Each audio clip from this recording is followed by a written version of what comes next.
Hi everyone, this is Tech20 coming at you with a new video. We're going to work on enabling macros in Excel. Now I do this video with a great deal of caution.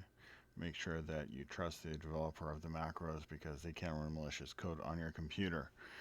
So with that disclaimer being said, we're going to go ahead and get into this. So let's go ahead and click on File. And from the File tab, you're going to go ahead and go down to Options down at the bottom of the screen.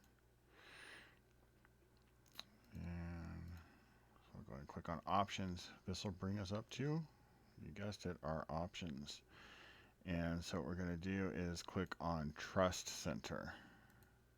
Let's click on Trust Center. You're going to go to Trust Center Settings.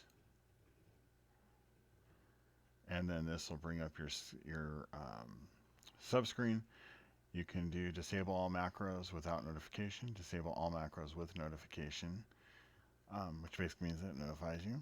Disable all macros except digitally signed macros. That's something that has like a digital signature behind it. So it's kind of guaranteed not to do anything bad. And mostly you would use enable all macros, not recommended. Potentially dangerous code can run. So that's how you enable macros in Word.